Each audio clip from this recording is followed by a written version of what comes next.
It's time for the news now. Let's start on the international front, so to speak. And President Akakpo says Ghana remains resolute and compromising in her position against the Russian invasion of Ukraine. According to him, Ghana, as a founding member of the non-aligned movement, had consistently resisted the idea that the big powers had the freedom to do whatever they liked on the planet. He says Ghana has never accepted that principle, whether it was with the Americans, Russians, or any other country. At a joint news conference with the visiting Austrian Prime Minister to Ghana, President Akakpo said Ghana would stand against any aggressor seeking to use its power to eliminate the existence of any country.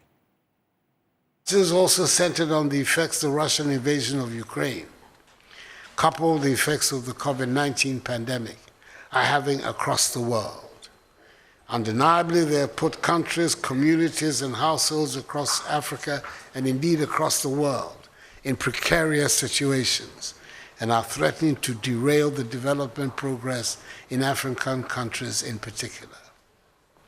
The reason why Ghana led the fight for the liberation of the African continent from colonialism and imperialism and became one of the 5 initiators of the historic non-aligned movement is because of our history, which has always been against great power domination of the affairs of the world. It is this same principle that led us to vote in the United Nations General Assembly in favor of the motion condemning the Russian invasion of Ukraine. And it is a position that we will continue to hold. Great powers of whatever ilk, including friendly ones, trampling on small nations is not something we welcome. And within our modest means, we will register our disapproval of that.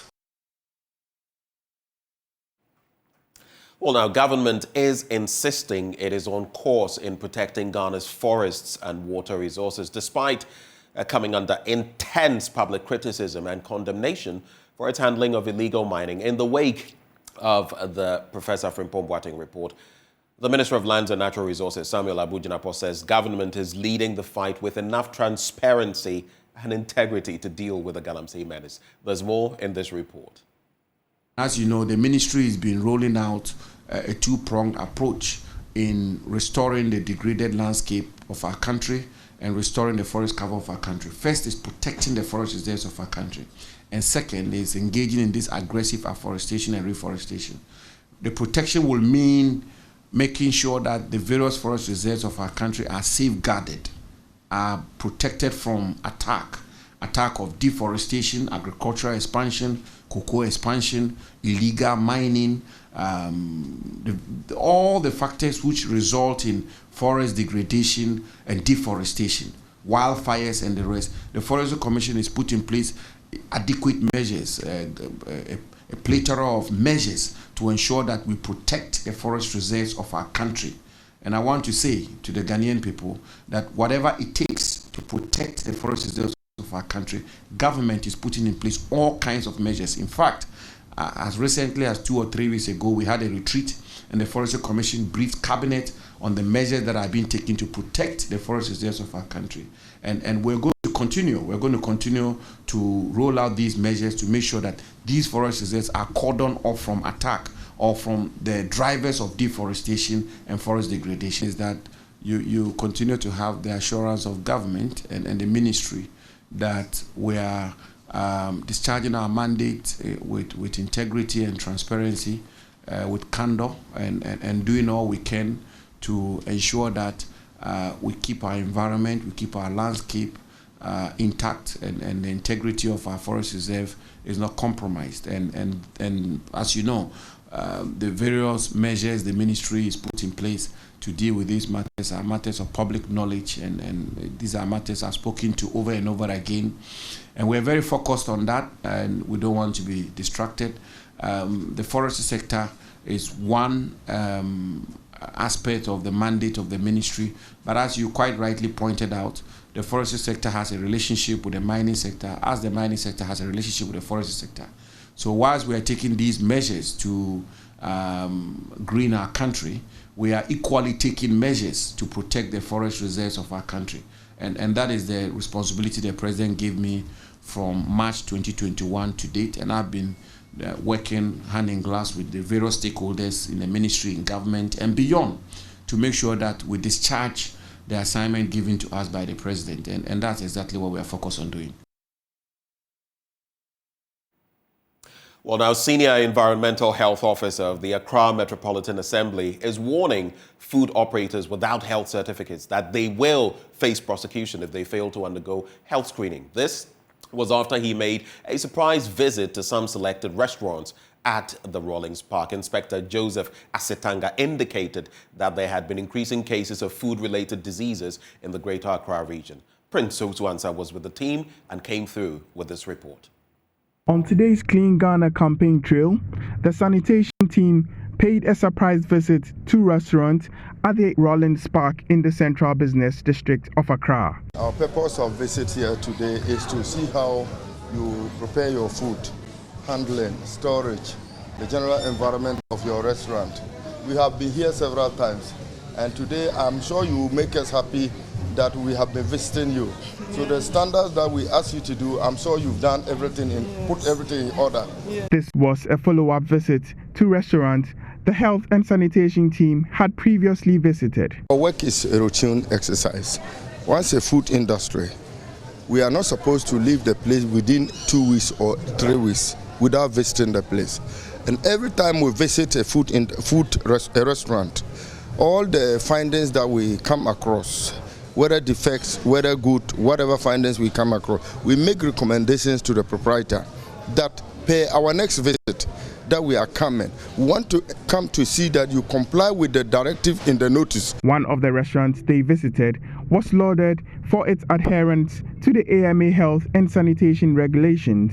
So maintain the standards that you put up here, and I recommend that. You see the doors. The next time we'll be coming, I want to see that either you paint it with oil paint or you change it. If you can't change, paint it so that they will look more attractive. Speaking to Joy News, the Senior Environmental Officer, Inspector Joseph Asetanga, issued a stern warning to food operators without health certificates that they risk being prosecuted. Restaurant, whatever product that you are producing that is consumable must reach out to AMA, Metro Public Health, and undergo this screening and test to obtain the certificate. Or else, if we come to your food industry, whatever type of food that you are preparing, provided it is consumable product, and you don't have this card, we will match you to our law court and prosecute you accordingly, because it is a very important requirement that determines the fitness of health before you handle food. Meanwhile, owner of All Joy Restaurant, Mary Barr, also urged food vendors to also respect rules governing food safety. Car park, you see people really cooking with fire and all that, you see. So it's the way AMA checks us. We think that they should be on them too. If they feel that they are supposed to be where they are, then they too have to face, this vigorous kind of screening. The Senior Environmental Health Officer of the Accra Metropolitan Assembly, Inspector Joseph Asetanga, urged food operators to prioritize the health and safety of their customers by ensuring that all employees possess valid health certificates. A report by Prince Osuansa read to you. Let's stay on the subject of food, because some schools in the Ashanti region have been recording low attendance since caterers boycotted cooking for the pupils. The caterers under the school feeding program have in the past 3 weeks embarked on an industrial action demanding unpaid arrears and an increase in the feeding grant. Now, some parents and school authorities say the absence of the caterers is affecting school attendance. Nana Bwache-Yadom reports. The caterers at a recent press conference said they would not be intimidated to resume cooking for pupils in basic schools. Love News checks, however, indicate some of the caterers are returning to cook. Headmaster of the State Experimental Basic School 2, Solomon Osei Kankam, says the absence of the caterers had a negative consequence on school attendance. He says students who depended on the regular school meal resisted attending classes. As you can see, we are at work now cooking for the children. Before then, the children, when they come to school, because most of them depend on their school, when they come in the afternoon, see some of them complaining of hunger. We did advise them to bring money to school to buy food until the caterers come back. But some of them will come to school complaining that they don't have money. And it was actually having effect on our teaching and learning. The headmaster pleaded with the government to liaise with the caterers to prevent any further strike. Now, because of this school feeding, it is now part of the system. So if that is out, the school will not be that attractive to the children any longer. So we are hoping and praying that government will be able to come to the aid of the caterers so that work will go on smoothly for everything to be fine for us. Some parents also called on the government to ensure the caterers fully return to post. As a mother, I wake up early for work, so it's disturbing to find my kids go to school without the caterers not cooking. Government must consider doing something urgently about this. There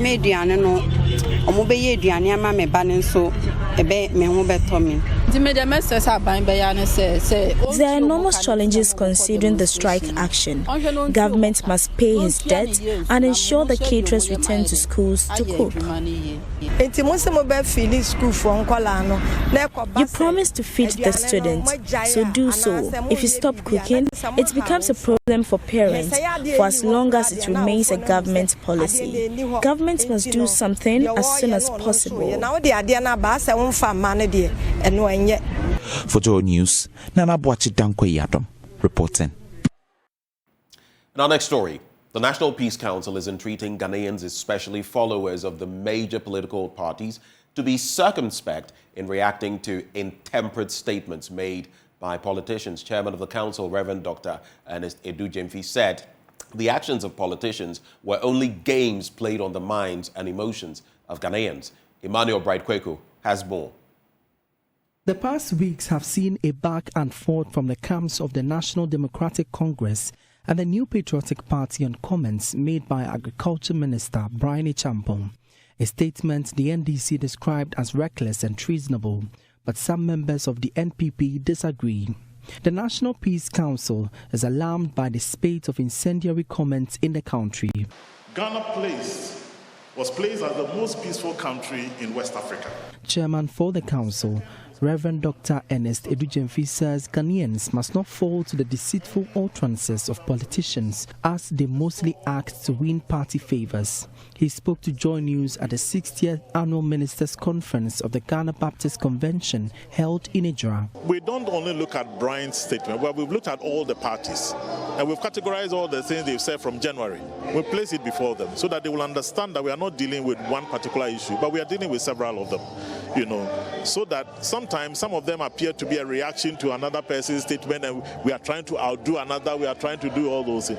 But when you come to close door to see how we sit with the party, they talk as friends, as if they are family members.